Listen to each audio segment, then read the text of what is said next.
Hey, peace. What's happening? Blessings to everyone on our deal with. Recognize royalty.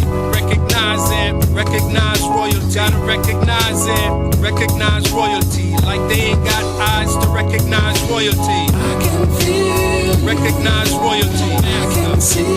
Recognize royalty. Now I recognize Royalty. royal to these eyes. Royalty. I can see. Recognize royalty. I can love Recognize again. royalty. Now I I recognize it. royalty. I recognize passion. Never just the man with the title in his hand, with the vital in his hand, with the Bible in his hand. You never just the man with the scepter in demand, with the lecture in the stand, with the vector and the candle. Can you understand the grand from the texture of the hand? Hard at work, are you hard at work? Working with the man, don't kiss the ring of royalty. Crown him king, just a thing, letting loyalty ring. Bring frankincense and myrrh and other things. As gold already blings from the eyes that prizes no sins. Recognize the king's overruling commandments with the Trinity and the power it brings. When you recognize royalty, I feel it. I can see. Yeah, I see it. Now I recognize now. royal to these eyes. Royalty, I can see. I see it. I can love again. Now I'm in love now. I I recognize your passion. royalty. Recognize royalty. Hey, welcome back once again. Thank you for joining me. Today we are talking about the Great Migration. The idea is that FBA, Foundational Black Americans, are Tethers Too. And so, we're gonna talk about the Great Migration. African Americans are migrants as well. And as certainly as they consider Caribbean and African immigrants as people who come here trying to take what they have earned. There was a time when they were considered to be that. They were considered to be the tethers who were coming to take what they hadn't earned. And so that's what we're going to try and talk about today, if you will bear with me. So the title of today's show is FBA Are Tethers Too. All right, so, as usual, we're going to wiki and see what we can see. We're going to be reading about the Great Migration today. It says the Great Migration, sometimes known as the Great Northward Migration or the Black Migration, was the movement of 6 million African Americans out of the rural southern United States to the urban Northeast, Midwest, and West between 1910 and 1970. It was substantially caused by poor economic and social conditions due to prevalent racial segregation and discrimination in the southern states where Jim Crow laws were upheld. And again, right off the bat, we see that there are millions of people moving. 6 million African Americans moved from the rural South to the urban North. Is that not the story of Caribbean immigrants as well? People who move from rural places into those big urban centers because of economic reasons, because of poor economics and social conditions. Isn't that really why all immigrants move?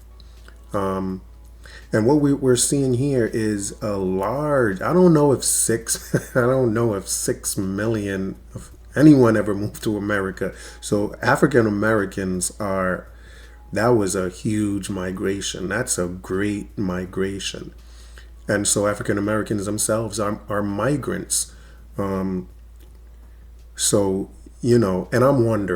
I'm just wondering right off the bat, the argument that they like to make with Caribbean people is that we should have stayed in our countries and fixed up our countries. Why did we not stay in our country and fix up our country? Why did we run away? Right? So why did African Americans run away from the South? Why did y'all not stay in the South and fix it up? Why don't y'all go back to the South and fix up the South? The South still today, cities in the South today are among the worst in America. So why don't y'all go back to the South and fix up the place? The same way y'all demand that Caribbean people go back to where they came from and fix it up. Why don't y'all do the same thing? And why don't y'all realize that y'all are not doing anything differently? Your motives are no different from the motives of the immigrants that came from the Caribbean or South or Africa. We were all looking for better economic conditions than where we found ourselves after slavery. And so your decision to move to the North was no different from a Caribbean immigrant's decision to move to the North as well. So we're both in the same position. And so now for you to think you have more claim than anyone else is just really ridiculous. And the reason it's ridiculous is because when y'all were moving, people tended to believe y'all had no claim either. So y'all are in the same position that you were putting other people in. You're doing to your fellow black immigrants what the white workers did to you. That's what you're really doing. You're behaving like those white people that didn't welcome you to the North. The same way you were unwelcomed in the North by white folks is how you want immigrants to feel unwelcome here. And that's pretty shameful. All right, and it goes on to say, where was I? It was substantially caused by poor economic and social conditions due to prevalent racial segregation and discrimination in the southern states where Jim Crow laws were upheld. In particular, continued lynchings motivated a portion of the migrants as African Americans searched for social reprieve. The historic change brought by the migration was amplified because the migrants, for the most part, moved to the then largest cities in the United States: New York City, Chicago, Detroit, LA, San Francisco, Philadelphia, Cleveland, and Washington, D.C. At a time when those cities had essential cultural, social, political, and economic influence over the United States. There, African Americans established culturally influential communities of their own. According to Isabel Wilkerson, despite the losses they felt leaving their homes in the South, and despite the barriers which the migrants faced in their new homes, the migration was an act of individual and collective agency, which changed the course of American history, a declaration of independence which was written by their actions. And why can't that be said of immigrants from the Caribbean? Isn't that the same exact thing that they were doing? They left everything they owned to come here as well, looking for something better.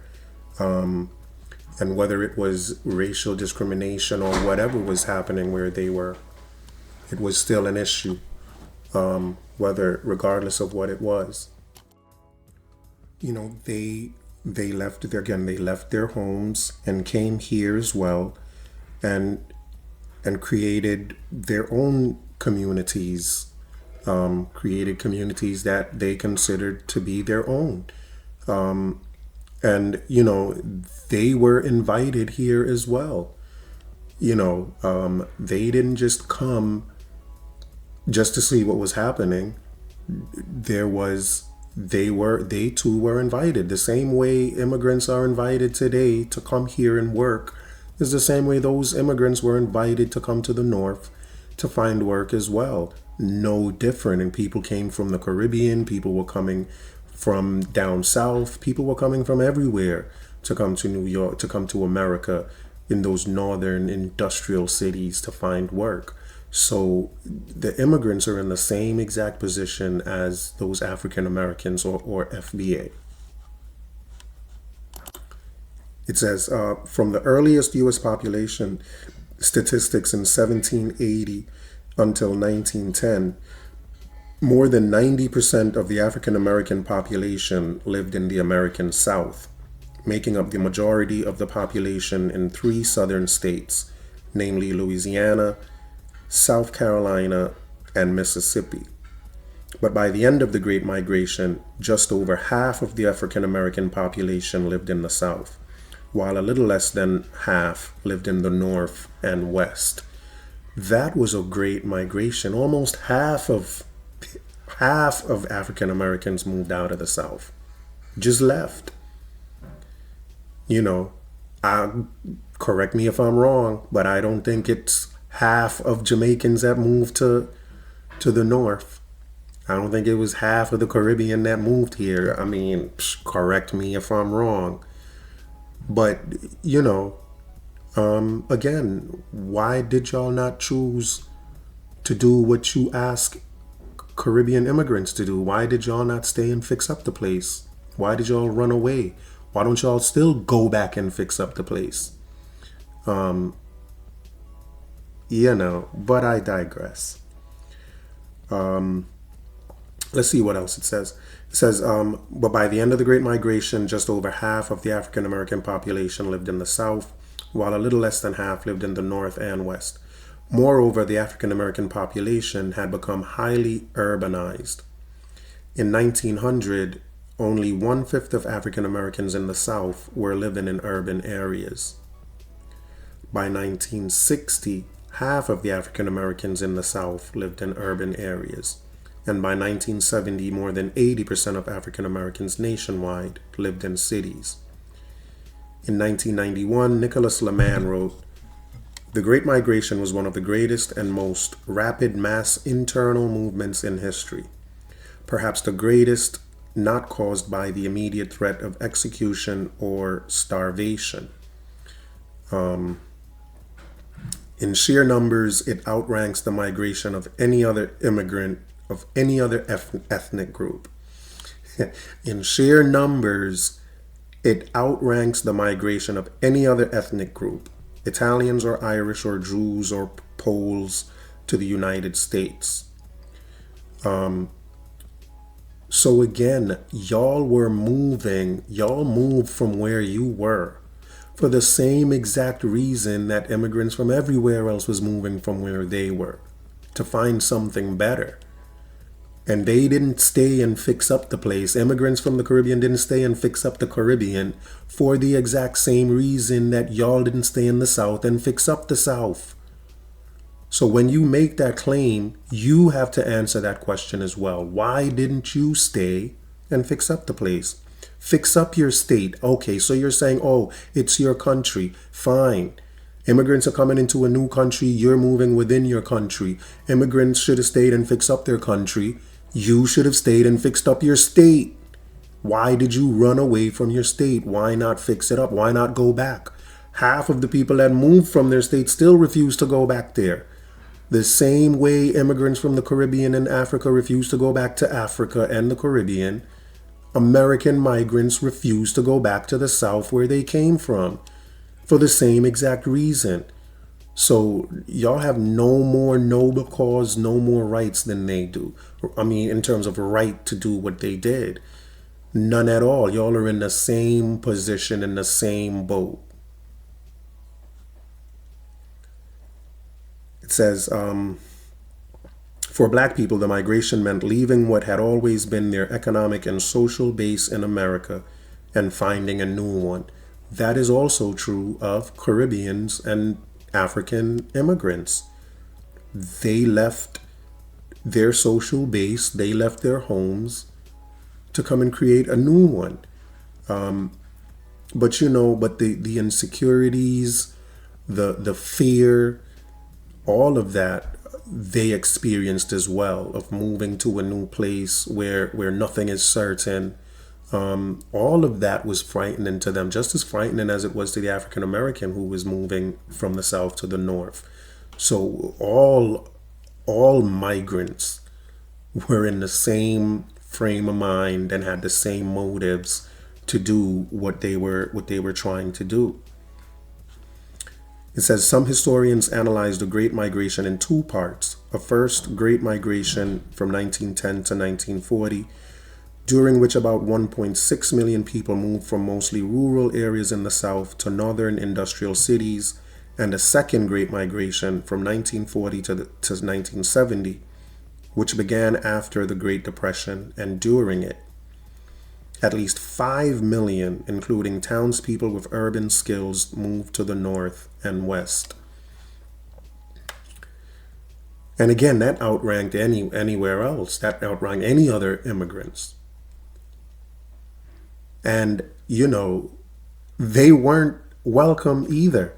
The same way y'all are trying to make Caribbean immigrants and African immigrants feel unwelcome is the same playbook that you are taking from the white folks that made you feel uncomfortable and unwelcome. Y'all are taking from the playbook of the racists. Like, that's literally what y'all are doing. Literally. Since the Civil Rights Movement, the trend has reversed, with more African Americans moving to the South, albeit far more slowly, dubbed the New Great Migration. These moves were generally spurred by the economic difficulties of cities in the northeastern and midwestern United States, growth of jobs in the New South, and its lower cost of living, family and kinship ties, and lessening discrimination. So, when the North started to have its economic difficulties, black people started moving. They left again instead of trying to fix up the place. So it looks like instead of trying to fix up anywhere, y'all just move from one place to the other. Soon as one place goes down, y'all move to find where something else is booming. Kind of the same thing that immigrants do? Yes, the same thing that immigrants do. So y'all are on no high ground here. Nobody is on a high ground here. We're all doing the same exact thing, moving, trying to catch that bouncing ball of economic prosperity. That's what everyone is trying to do. All right, so the next thing they do is they go into the causes of the Great Depression. The Great Depression, the causes of the Great Migration. And that's what we'll talk about next.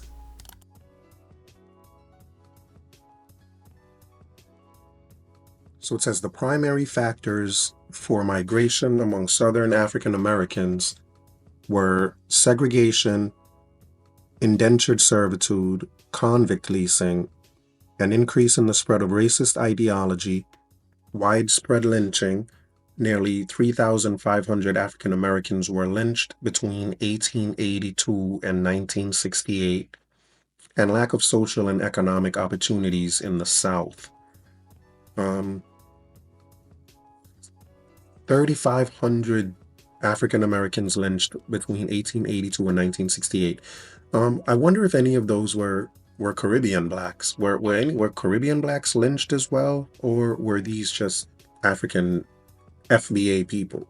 Did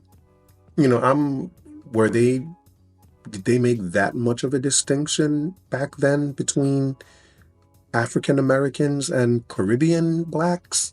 Did the white folks even make a distinction? Did they reserve their discrimination to just the African Americans?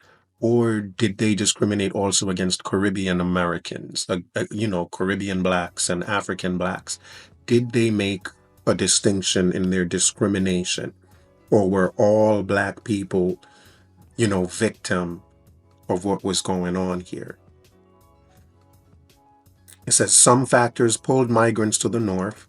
And I get, just to reiterate, the reason I'm saying that, I'm trying to figure out, of that 3,500, what they say African Americans that were lynched, were any of them Caribbeans? Were any of them just African migrants?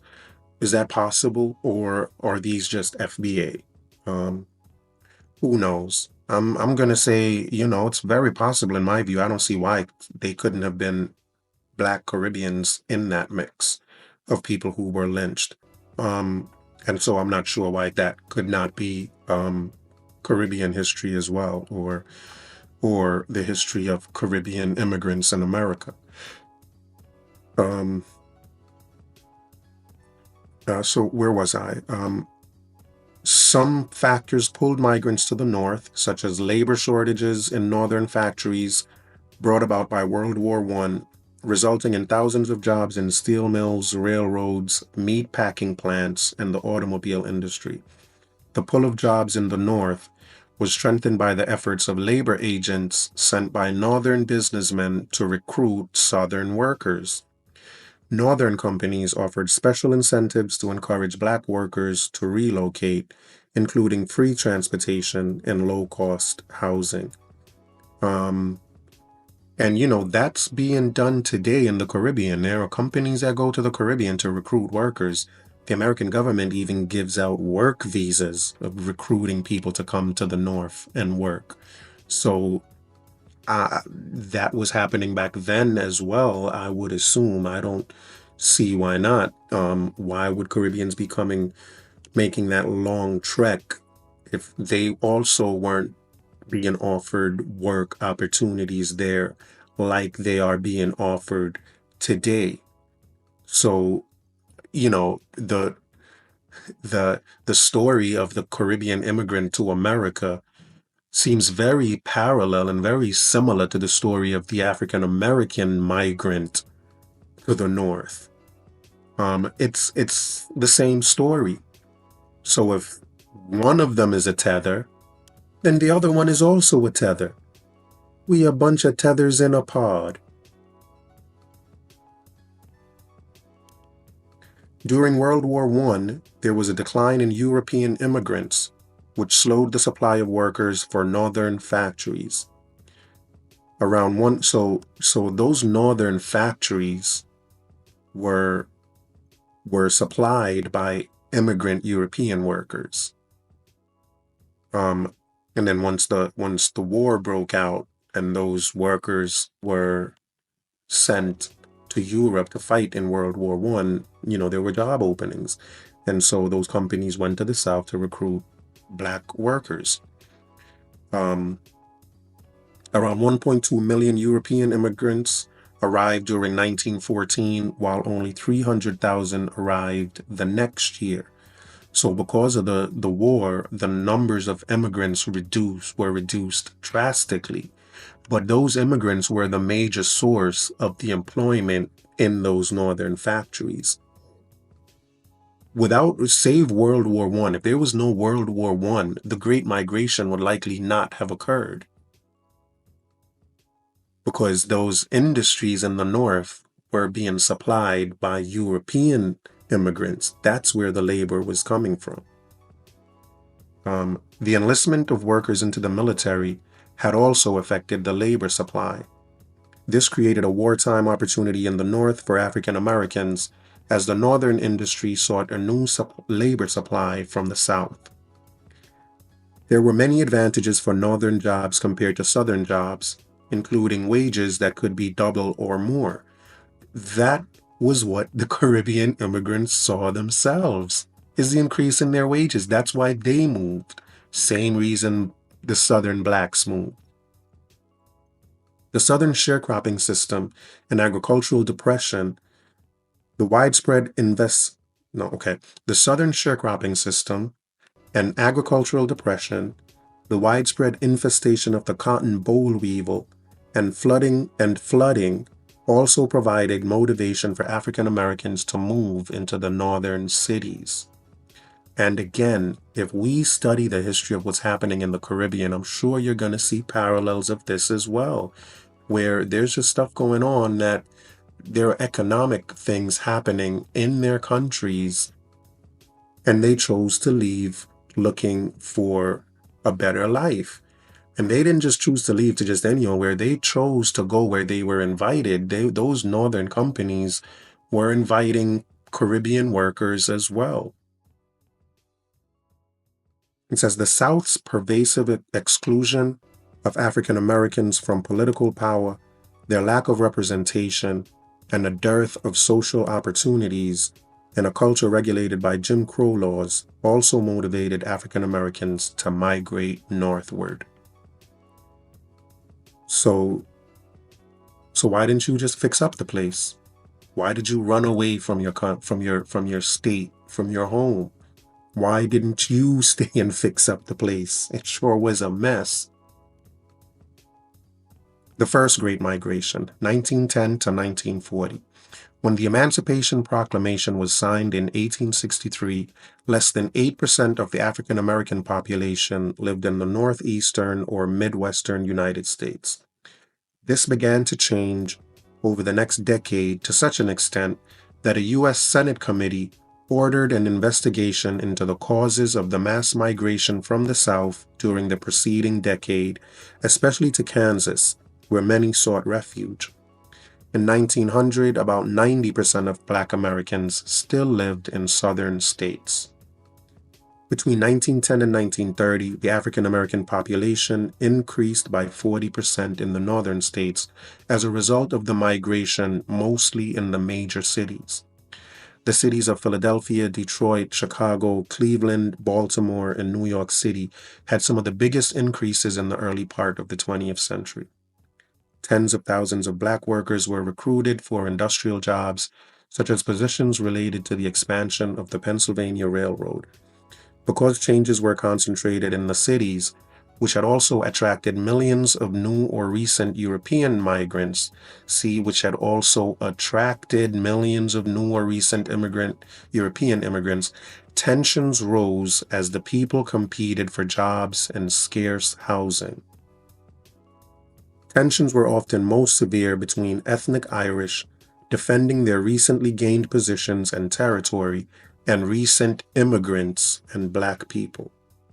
So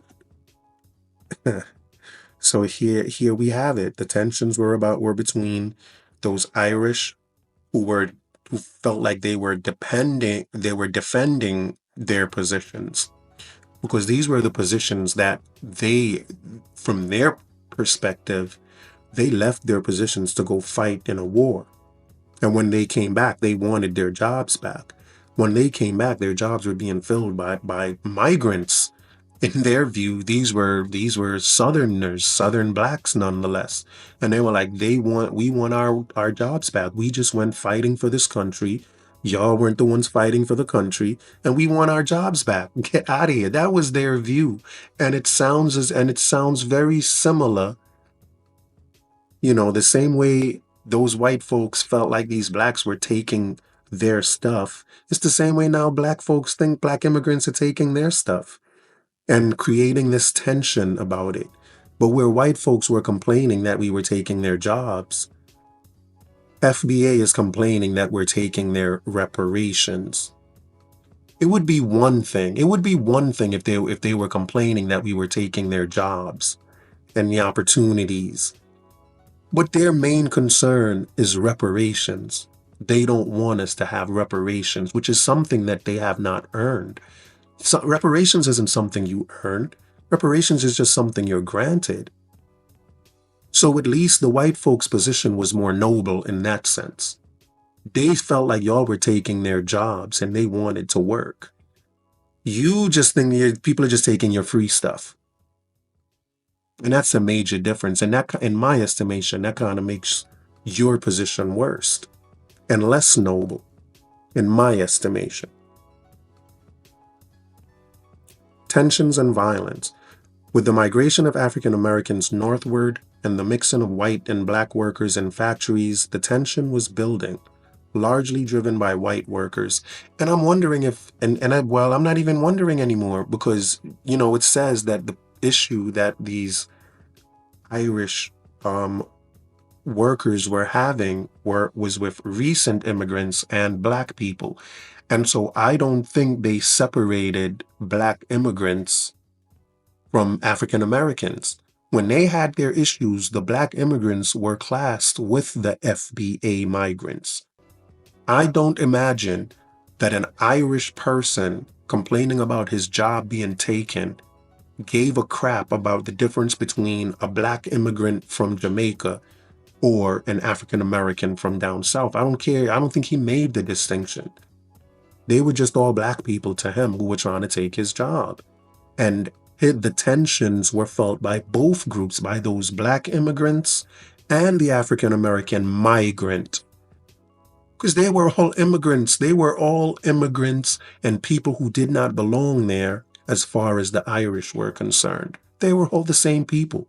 Even when this article speaks about African Americans, sometimes I feel like it's including black immigrants from the Caribbean. When it says African Americans, for example, were lynched 3,500. Who knows whether black Caribbean immigrants were included in there? Are we going to say that no Caribbean black person was lynched during the Jim Crow era? Does anyone have facts about that? If I had to guess, I would say, sure, I could see where that happens. It's not as if today when there's racism is only relegated to FBA. Like a racist asks you first if you're Caribbean or not, then decides whether to discriminate against you. So all of this stuff that's going on with these tensions were also being felt by black immigrants. And apparently by even recent white immigrants, because these Irish folks were possibly against white immigrants from Scotland, immigrants from everywhere who were trying to take their jobs. However, given that the black migration from the South was so huge and it was bigger than any other migration, I guess I can assume that their ire was more towards black folks than anything else, because there was a lot of them out of nowhere, But again, I don't think they made the distinction between immigrant or migrant, between a Caribbean and a Southern black. I just don't think that they made that distinction. All right, so it says the AFL, the American Federation of Labor, advocated the separation between European Americans and African Americans in the workplace. There were nonviolent protests, such as walkouts in protest of having blacks and whites working together, whether it's a black migrant from the South or a black immigrant from the Caribbean or Africa. I don't think these white folks made a distinction. It's not as if the black immigrants from the Caribbean, they were like, oh, these are good. It's just the Southern blacks that we don't like. I don't necessarily believe that. So there were tensions. We all received the ire of these white folks who were upset about the losses they were having. The AFL, the American Federation of Labor, advocated the separation between European Americans and African Americans in the workplace. There were nonviolent protests, such as walkouts, in protest of having blacks and whites working together. As tension was building due to advocating for segregation in the workplace, violence soon erupted. Yeah, so, it's about to get crazy. It's about to get crazy. And again, they were against blacks and whites working together. Whether it was black immigrants from the Caribbean or that wasn't their issue. They were concerned. Their main concern was their position and their communities. And so, that's where the tension started. And it reminds me of the tension that exists today between FBA and black Caribbean immigrants and black immigrants from everywhere. But again, this time, it's not about us taking their jobs. It's about us taking their reparations and their affirmative action and their food stamps. That's really what this is about. So let's I'm gonna take a quick little break, and then we're gonna continue. So let's take a commercial break, and then we'll come back to this awesome lesson. I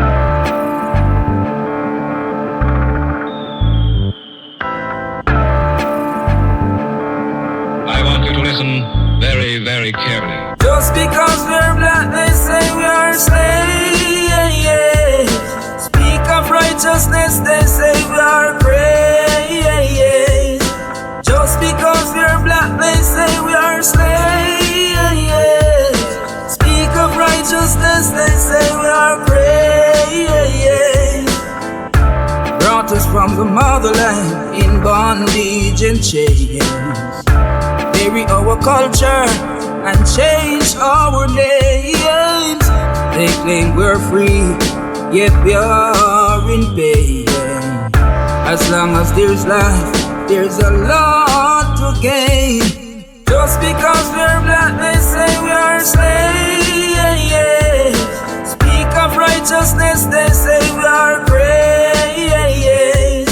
Just because we're black, they say we are slaves. Speak of righteousness, they say we are praise. When God spoke his words, they said he was deranged. Marley sung his songs, they said the same.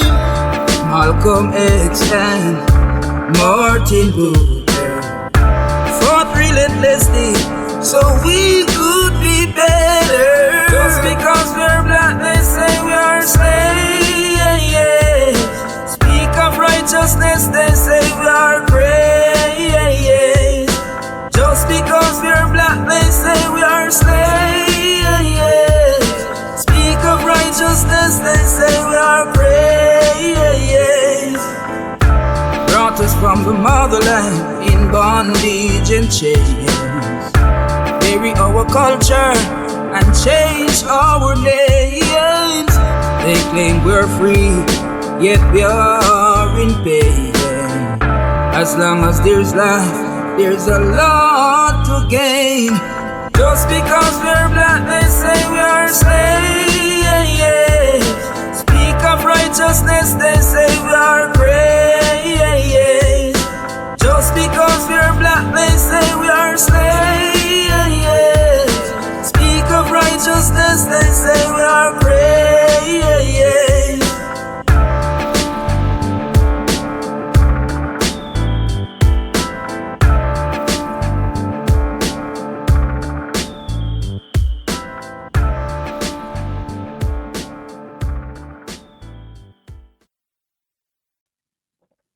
All right, so just to revisit, it says with the migration of African Americans northward and the mixing of white and black workers in factories, the tension was building, largely driven by white workers. The AFL, the American Federation of Labor, advocated the separation between European Americans and African Americans in the workplace. There were nonviolent protests, such as walkouts in protest of having blacks and whites working together.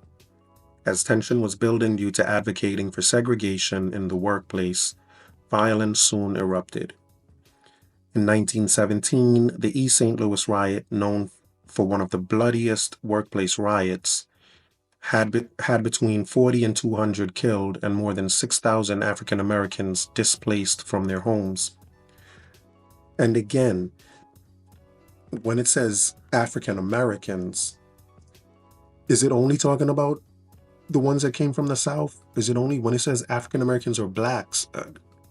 Caribbeans are included in that, right? In these riots, when they went out rioting, they didn't distinguish between a Caribbean black and a Southern black.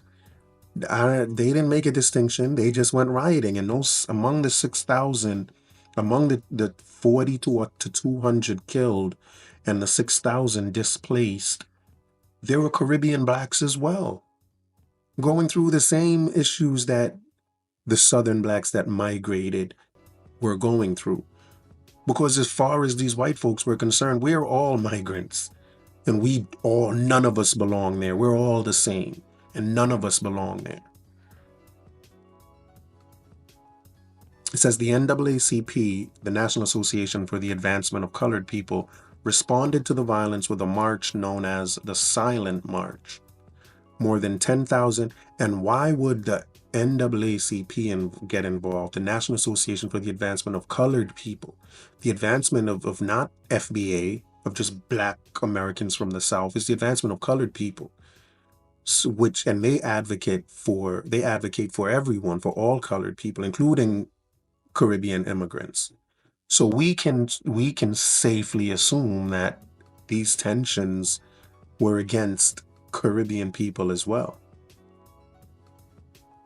More than 10,000 African American men and women demonstrated in Harlem, New York, And again, in Harlem in 1917, there are a lot of black immigrants as well. There are black immigrants. It's not just Southern blacks that are there.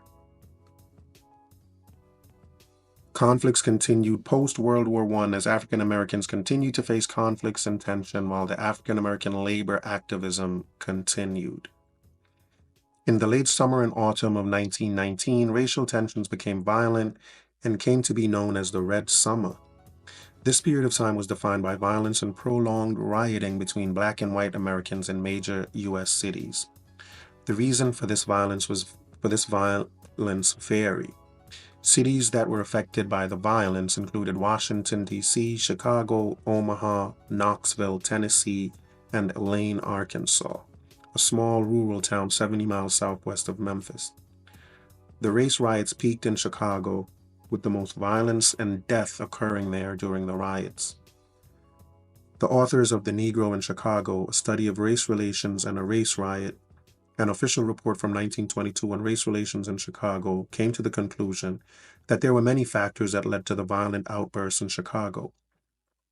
Principally, many black workers had assumed the jobs of white men who went to go fight in World War I. As the war ended in 1918, many men returned home to find out their jobs had been taken by black men who were willing to work for far less. By the time the rioting and violence had subsided in Chicago, 38 people had lost their lives and 500 more injured. Additionally, $250,000 worth of property was destroyed and more than 1,000 persons were left homeless. In other cities across the nation, many more had been affected by the violence of the Red Summer. The Red Summer enlightened many of the growing racial tension in America. The violence in these major cities prefaced the soon-to-follow Harlem Renaissance, an African-American cultural revolution in the 1920s. Racial violence appeared again in Chicago in the 1940s and in Detroit, as well as other cities in the Northeast, as racial tensions over housing and employment discrimination grew. So again, there were black immigrants coming from the South, and black immigrants coming from the Caribbean and other places. And they all ended up in those same northern cities trying to get work in those factories. And those white workers did not make a distinction between them. They were just all African Americans. They were just all black people that didn't belong there and that were taking their jobs and that were willing to work for a lot less. The migrants that came from the Caribbean were willing to work for less, like the Southern blacks were. And again, our reasons for leaving the Caribbean were the same as the reasons for blacks leaving the South. So, and in the eyes of those white workers, we were all tethers. But they didn't use the word tether, they used another word. In the same way today, according to FBA, Caribbean blacks from everywhere are all tethers. Unless, of course, you don't undermine them, which is the same as the white man saying, as long as you don't take our jobs. As long as you don't take our jobs, we're good. But what these people are doing is the same thing. But let's continue reading. It says James Gregory calculates decade-by-decade migration volumes in his book, The Southern Diaspora. Black migration picked up from the start of the new century, with 204,000 leaving in the first decade. The pace accelerated with the outbreak of World War I and continued through the 1920s. By 1930, there were 1.3 million former Southerners living in other regions. The Great Depression wiped out job opportunities in the northern industrial belt, especially for African Americans, and caused a sharp reduction in migration. In the 1930s and 1940s, increasing mechanization of agriculture virtually brought the institution of sharecropping that had existed since the Civil War to an end in the United States, causing many landless black farmers to be forced off of the land.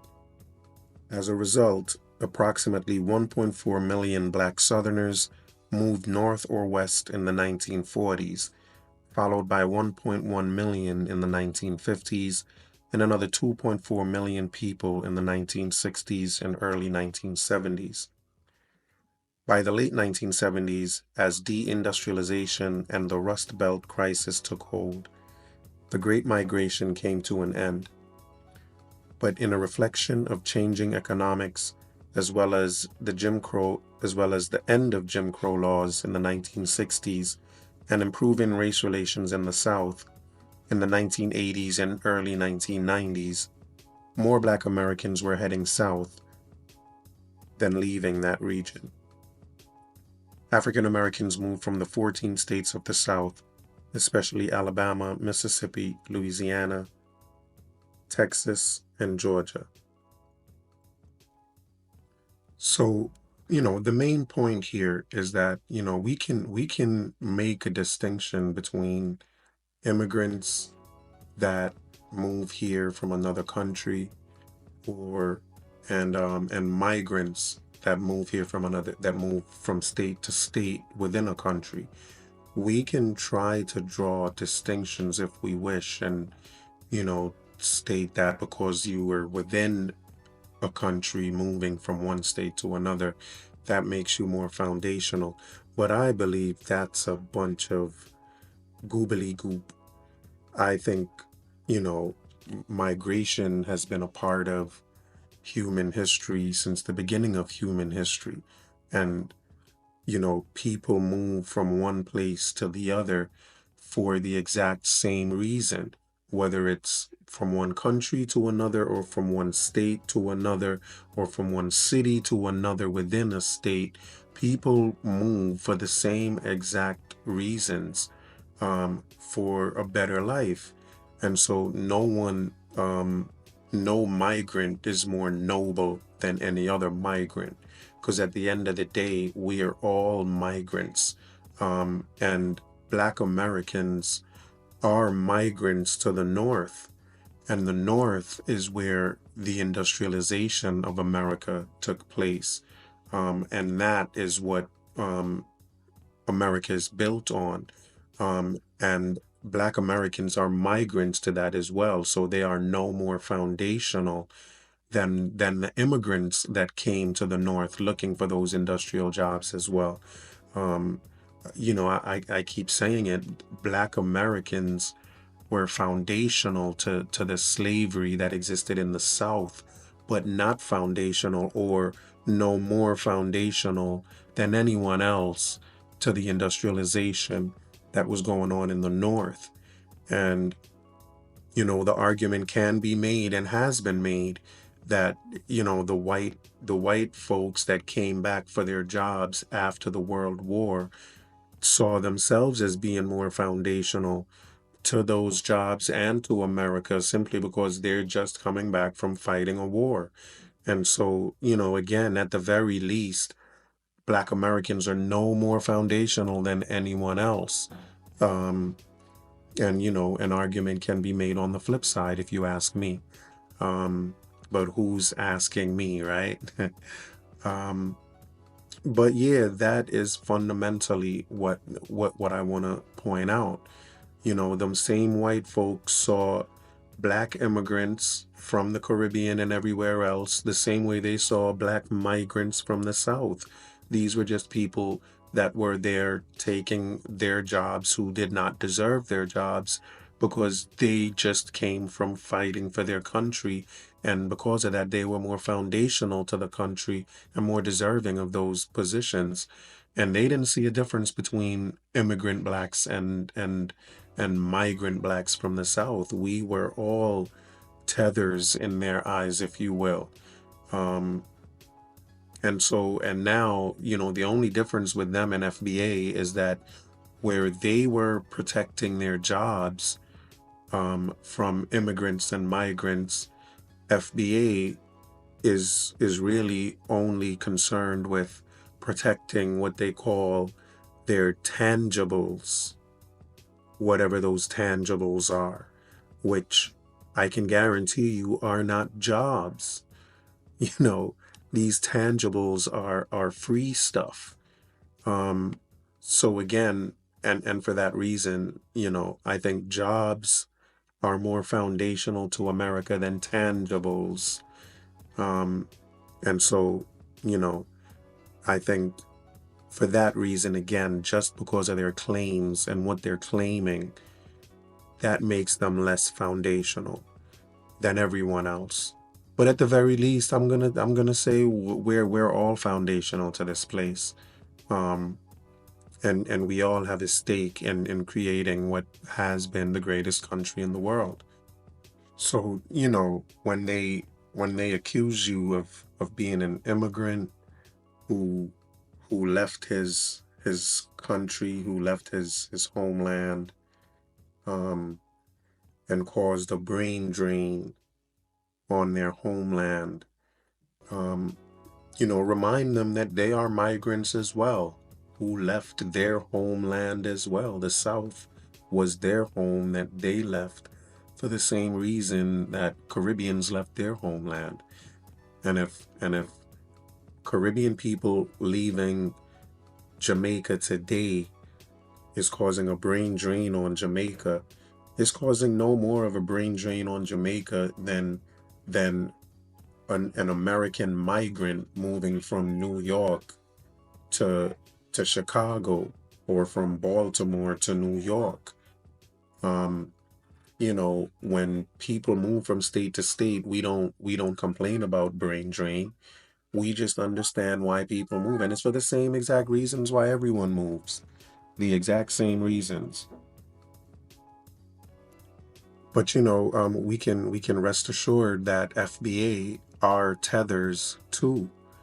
And you know, in calling us Tethers, they are doing nothing more than simply taken from the playbook of the quote unquote white supremacists, as they call it, who looked at them as tethers when they migrated from the South.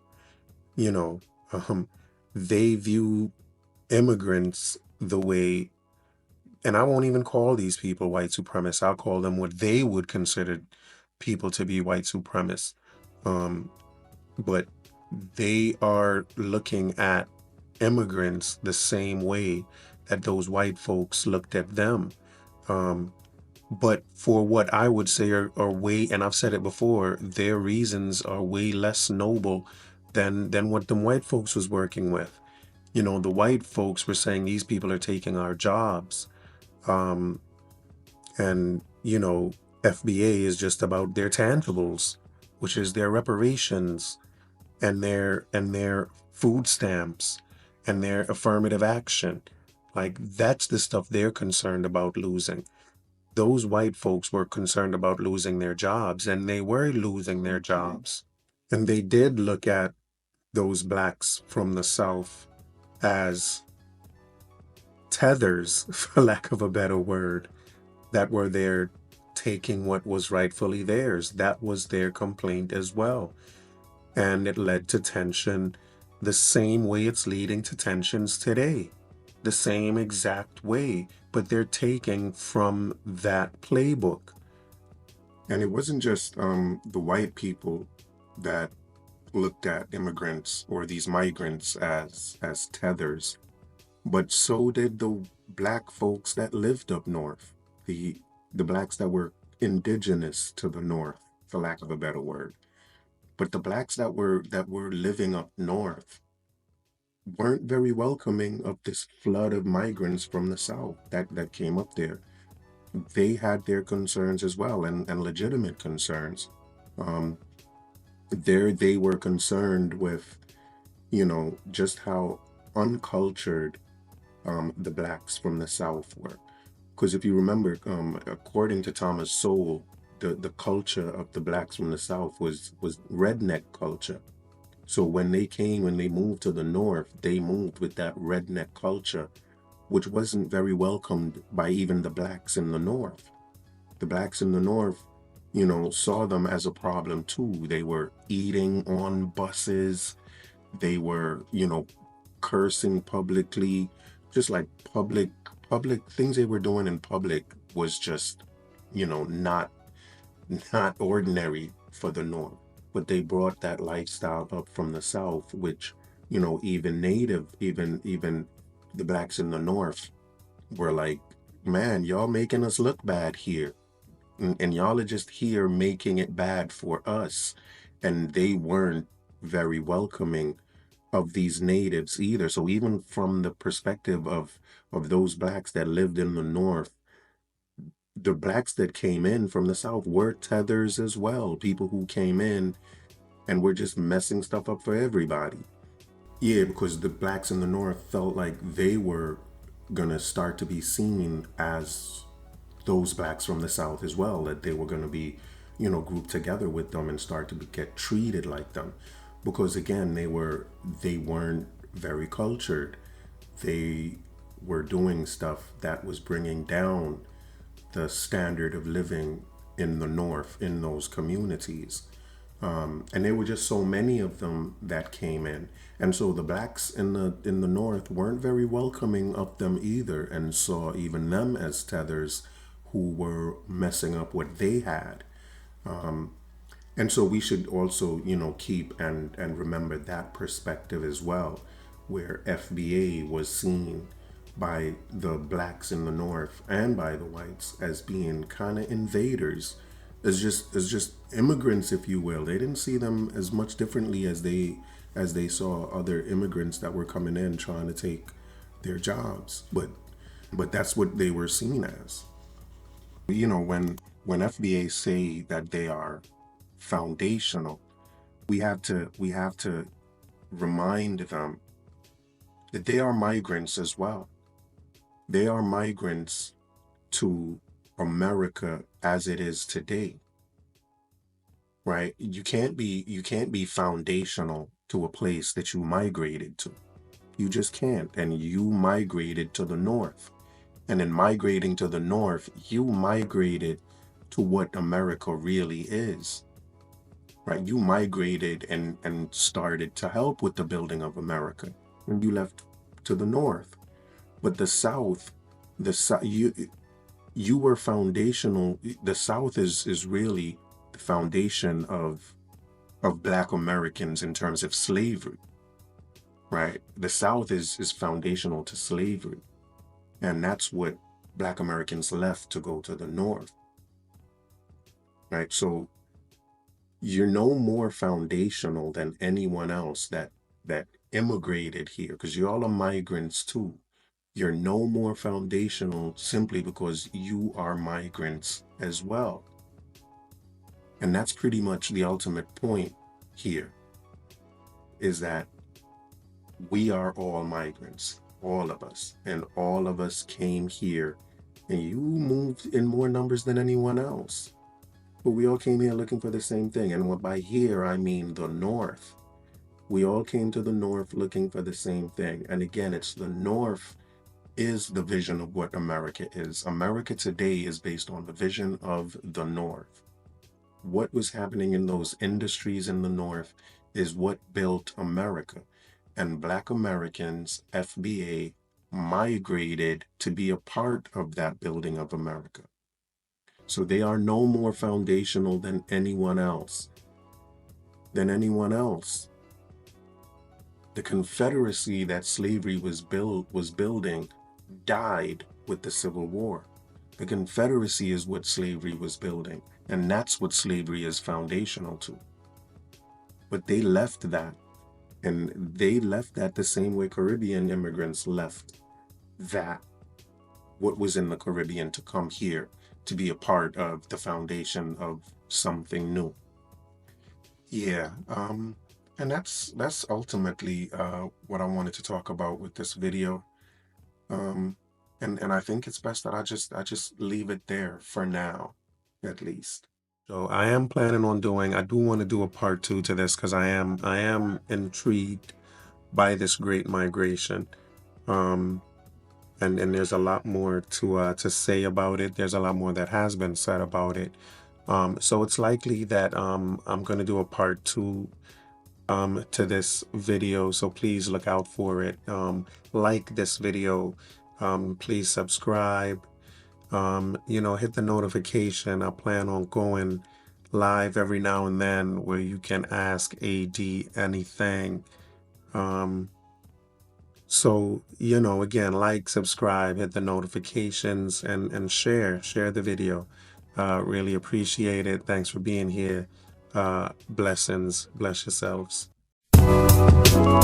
Recognize royalty, recognize it, recognize royalty, gotta recognize it, recognize royalty, like they ain't got eyes to recognize royalty. I can feel, recognize royalty, I can see, recognize royalty, now I recognize royalty, royalty's eyes. Royalty, I can see, recognize royalty, I can love recognize royalty, now I recognize it. I recognize the passion. Never just a man with the title in his hand, with the vital in his hand, with the Bible in his hand.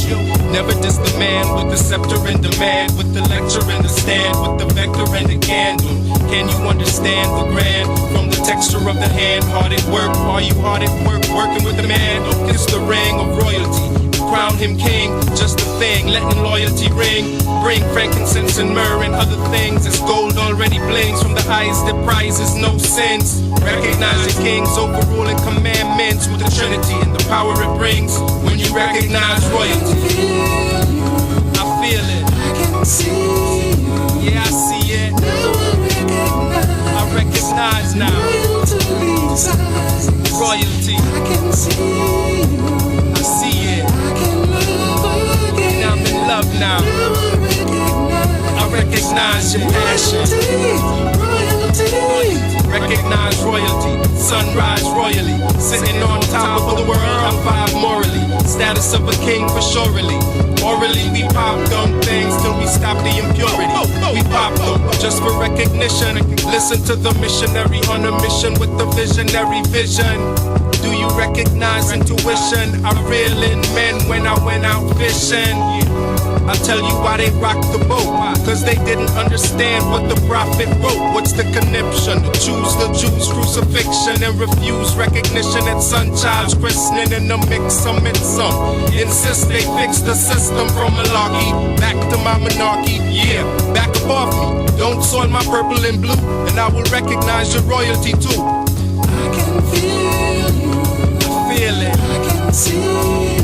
I can see it. Now I recognize now. Royal to these eyes. Your royalty. I can see you. I see it. I can love again. And I'm in love now. Now I recognize your passion.